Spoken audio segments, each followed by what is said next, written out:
Welcome to the D-Dam Mix channel. We invite you to watch our new story. To stay up to date with new stories, subscribe to our channel. Life is a chess game, my father used to say. You don't win by shouting. You win by seeing 3 moves ahead. I used to roll my eyes when he said that. But that day I'd give anything to hear him say it one more time. I didn't speak when he died in the bedroom where we played every Sunday. Didn't speak when neighbors brought warm casseroles and colder condolences. Didn't speak when my half-sister Lara arrived, tanned, smiling, wrapped in a coat that probably cost more than the funeral. Gosh, she said to my mother, it still smells like him in here. Of course, it did. His perfumed coat was still hanging by the door. Lara didn't come to mourn. She came to collect. We sat side by side waiting for the last will. Finally, the lawyer unfolded the envelope. For my daughter Lara, I leave the house and everything within it, he read aloud. The property cannot be sold while its current resident remains. Lara didn't look at me. Just smiled. And for my daughter Kate. The lawyer paused. I held my breath. I leave my chessboard and its pieces. Lara let out a soft snort and tilted her head toward me. A house for me, and a hobby for you. Fitting, don't you think? I didn't answer. Just stood, picked up the chess set, and walked out. I could still hear her laughter behind me. Outside, I walked without a plan. The wind bit through my sleeves. By the time I realized where I was going, my feet had already taken me to the old park. The chess tables were still there, half sunken in stone and moss. I sat down. Opened the box. My fingers moved without thinking. Bishop, knight, pawn, king. You're really doing this? The voice sliced through the silence. I didn't need to turn around. Lara. She appeared beside me and dropped into the seat like it had always been hers. Still clinging to Daddy's toys? You really are predictable. She reached out and moved a pawn without asking. I responded. We started playing. You know, she said, cocking her head, he always thought this game taught character. But it's just wood. Just symbols. She moved again. I got the house. I stayed quiet. You got a game. Pawn, knight, bishop. You always thought this meant something, she continued. But in the end, it's just wood. Her final move came fast. A snap of the wrist. Checkmate, she declared, slamming the knight down with unnecessary flair.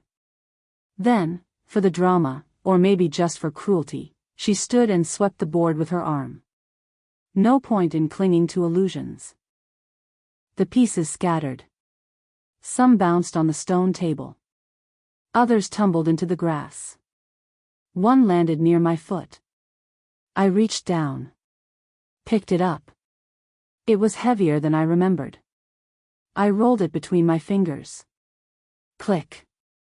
What is that? Not the sound of wood. Not hollow. I picked up another piece. Gently shook it. Rattle. My breath caught in my throat. There's something inside. I looked up. Lara was watching me. Our eyes locked. And in that split second, I was almost sure she'd heard it too.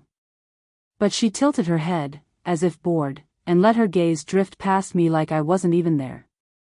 Come to dinner tonight, she said casually. Mother asked. Said we should honor him properly. As a family. I blinked. Did she really? Of course. It's what he would have wanted. We should all be civil. She turned and walked away before I could respond, heels clicking against the path like a ticking clock. Did she just make that up?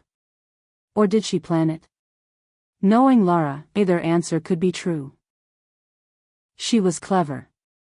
And invitations could be just as dangerous as threats. That dinner wasn't a gesture. It was a move.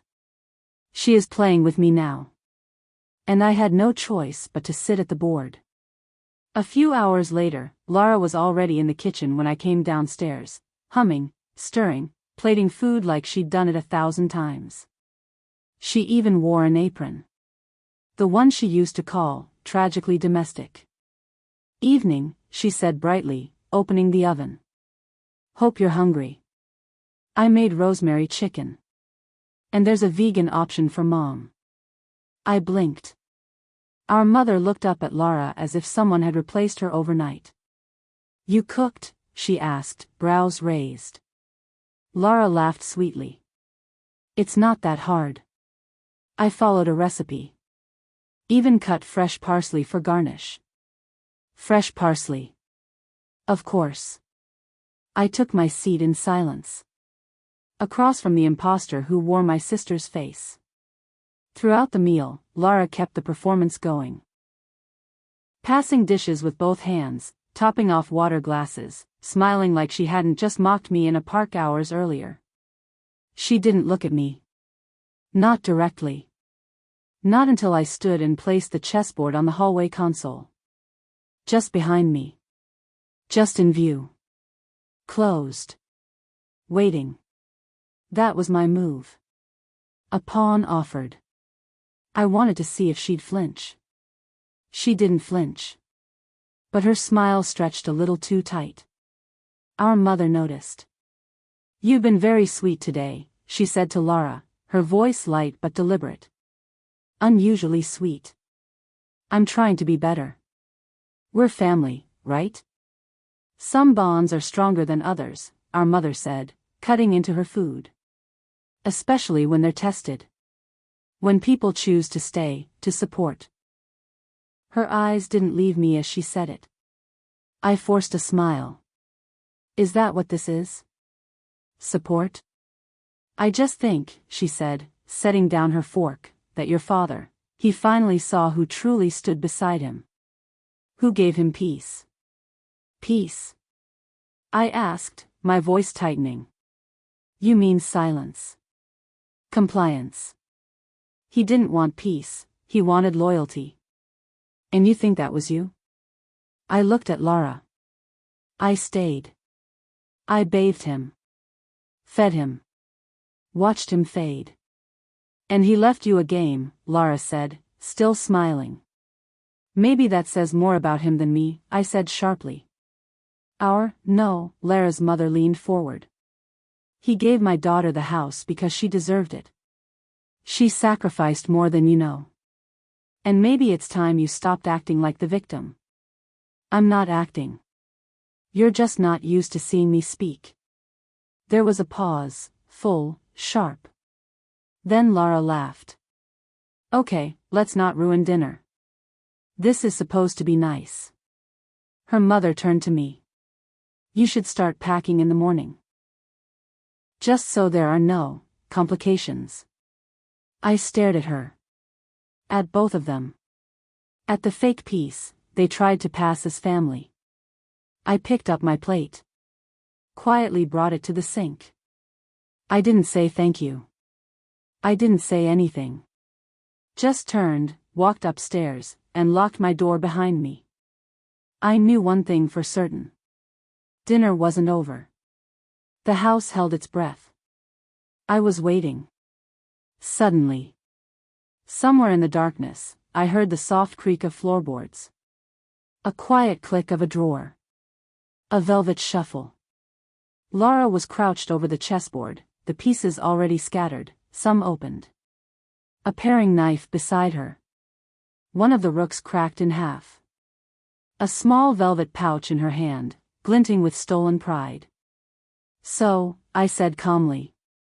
"It wasn't just wood after all." Lara spun around, startled, then narrowed her eyes.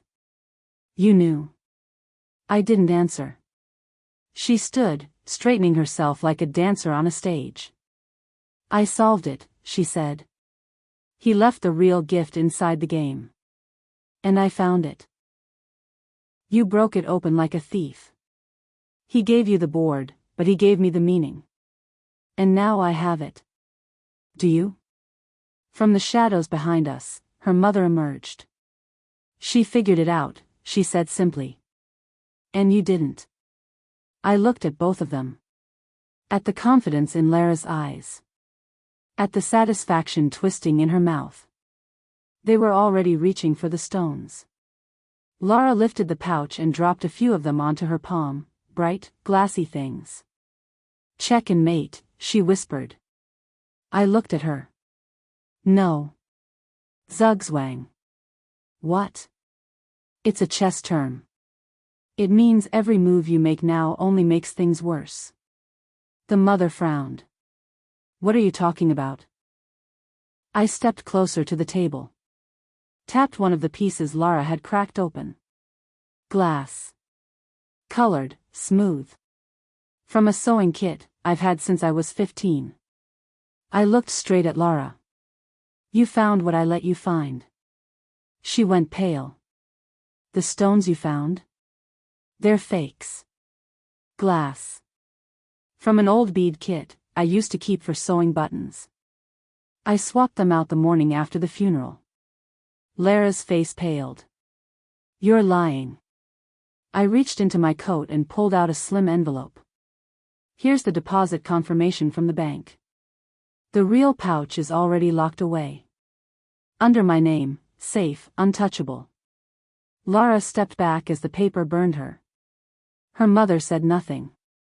And there's something else, I said, reaching into the lining of the chessboard case. A folded piece of paper. Soft from time, but intact. My father's real will. The one he hid, because he knew the official one would only start the game. I opened it and read aloud. To my daughters. If you're reading this, it means the game has played out. Lara, I loved you fiercely. I gave you much.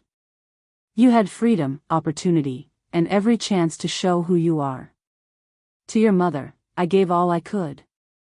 I hope it brought peace. Kate, you stayed. You carried the weight. I gave you little but left you the map. That was my last game. My test. If you are honest, you may live together in peace. If not, everything belongs to Kate. I gave you all the pieces of me. I needed to see who would protect the whole. I folded the letter.